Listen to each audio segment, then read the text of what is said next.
Assalamualaikum warahmatullahi wabarakatuh. Baiklah, kami dari kelompok 5 akan membahas mengenai tarif pajak penghasilan pasal 17 dan pasal 31E yang beranggotakan dengan 2 orang, dengan saya sendiri, Asid Ivo Farizal dengan NIM 2023-3007, dan dekan saya, Atika Trimaya Yolanda dengan nomor NIM 202333008.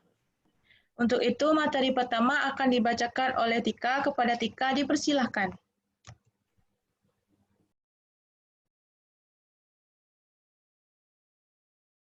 Baiklah, saya akan menjelaskan terlebih dahulu pengertian dari tarif pajak dan tarif pajak penghasilan. Tarif pajak merupakan suatu dasar pengenaan pajak atas objek pajak yang menjadi tanggung jawab para wajib pajak untuk melaksanakan kewajibannya. Sedangkan tarif pajak penghasilan merupakan suatu dasar pengenaan pajak atau persentase yang digunakan untuk menghitung besarnya PPh.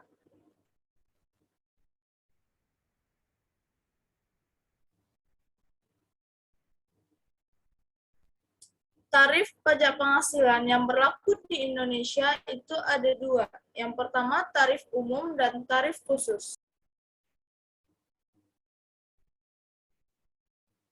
Yang pertama yaitu tarif umum. Tarif umum diatur dalam pasal 17 Undang-Undang Pajak Penghasilan yang terdapat dalam Undang-Undang Nomor 7 Tahun 1983 dan telah diubah beberapa kali yang terdapat dalam Undang-Undang Nomor 36 Tahun 2008. Sistem penerapan tarif pajak penghasilan yang sesuai dengan pasal 17 Undang-Undang Pajak Penghasilan dikelompokkan menjadi dua, yaitu wajib pajak orang pribadi dalam negeri dan wajib pajak badan dalam negeri, serta bentuk usaha tetap. Yang kedua, yaitu tarif khusus.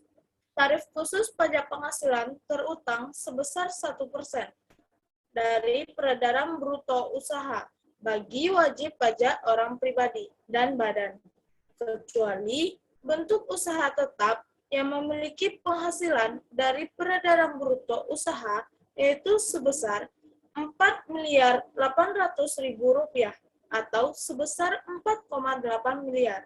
Ketentuan ini diatur dalam Peraturan Pemerintah Nomor 46 Tahun 2013.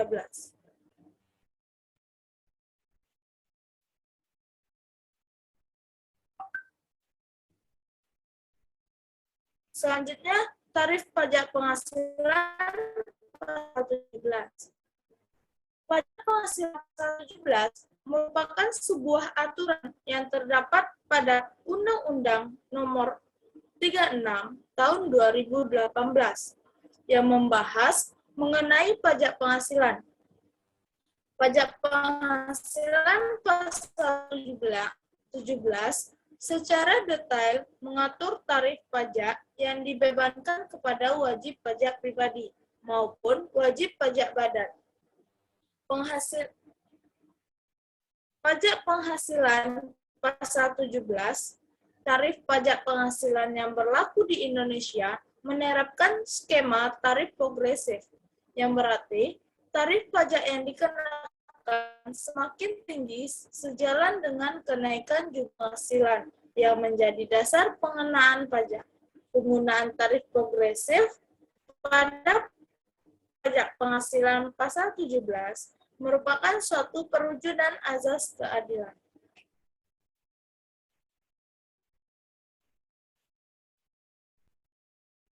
Yang pertama yaitu tarif pajak penghasilan orang pribadi.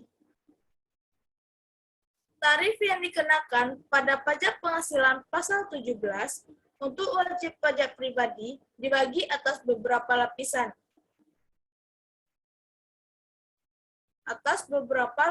Penghasilan, yang mana perhitungan tarif pajak terdapat pada pajak penghasilan pasal 17 ayat 1A.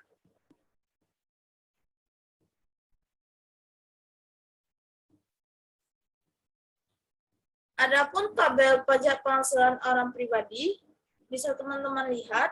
Yang pertama, penghasilan kena pajak yang penghasilannya sampai dengan 50 juta itu akan dikenakan tarif sebesar 5%.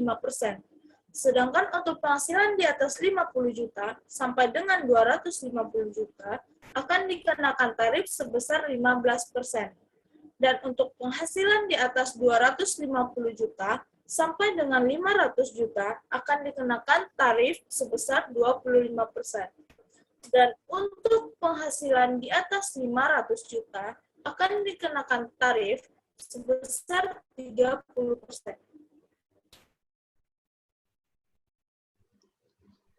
Yang kedua yaitu tarif pajak penghasilan badan. Tarif pajak yang dibebankan pada wajib pajak badan juga terdapat dalam PPh pasal 17 ayat 1b yaitu sebesar 28%. Akan tetapi pada ayat 2a menyatakan bahwa mulai tahun 2010 tarif pajak penghasilan wajib pajak badan akan ditetapkan sebesar 25%. Dapat dilihat dari tabel PPh badan sebelum 2010, yang mana penghasilan kena pajak yang penghasilannya sampai 50 juta akan dikenakan tarif sebesar 10%, dan penghasilan di atas 50 juta sampai dengan 100 juta maka akan dikenakan tarif sebesar 15%. Dan penghasilan di atas 100 juta, maka akan dikenakan tarif sebesar 30%.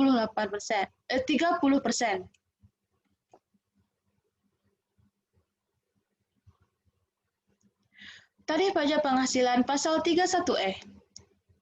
Pemerintah memberlakukan intensif bagi wajib pajak badan dalam negeri yaitu dengan pengurangan tarif pajak penghasilan sebesar 50% dari tarif PPh Undang-Undang PPh pasal 17. Pemberlakuan telah diatur dalam Undang-Undang Nomor 36 Tahun 2008 mengenai PPh pasal 31E. Dengan pemberlakuan PPh pasal 31E ini, wajib pajak badan dalam negeri dengan peredaran bruto hingga 50 miliar akan menerima fasilitas yaitu pengurangan tarif sebesar 50% dari tarif yang tercantum dalam pasal 17 ayat 1 huruf B dan ayat 2A yang dibebankan atas penghasilan kena pajak dari bagian peredaran bruto hingga 4.800.000.000 rupiah.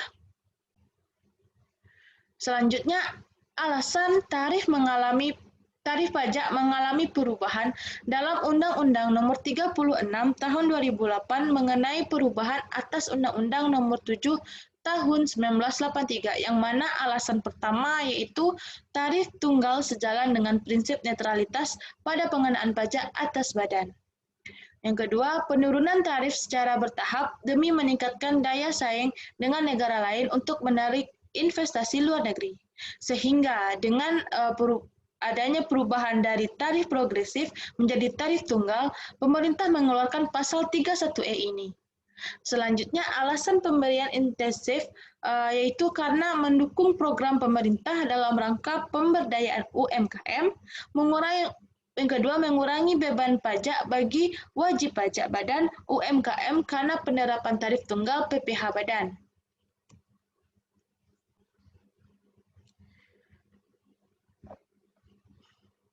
Perhitungan PPh badan.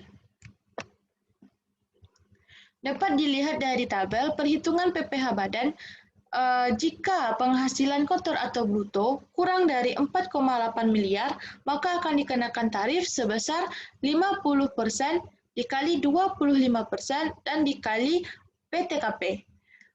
Dan jika penghasilan brutonya lebih dari 4,8 miliar sampai 50 miliar, maka tarif yang akan dikenakan tarif sebesar 50% dikali 25% dikali penghasilan kena pajak yang memperoleh fasilitas ditambah 25% kali penghasilan kena pajak tidak memperoleh fasilitas.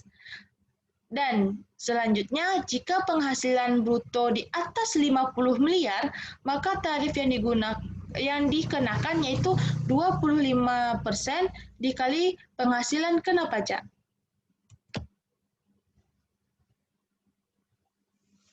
Dan berikut contoh perhitungan pajak badan. Pada tahun 2016, PT DEF memperoleh penghasilan bruto sebesar 2 miliar. Jadi berapa pajak yang harus dibayarkan oleh perusahaan? Maka untuk menyelesaikan soal tersebut dapat dilakukan. Diketahui penghasilan kotor dari perusahaan itu sebesar 2 miliar. Maka karena kurang dari 4,8 miliar, jadi dapat dihitung dengan rumus atau tarif yang dikenakan yaitu sebesar 50% dikali 25% dikali 2 miliar sehingga mendapatkan hasil sebesar 250 juta. Jadi pajak yang harus dibayar oleh perusahaan itu yaitu sebesar 250 juta. Baiklah, mungkin hanya itu yang dapat kami sampaikan. Salah dan kurangnya kami mohon maaf. Saya akhiri dengan wabillahi taufiq wal hidayah. Wassalamualaikum warahmatullahi wabarakatuh.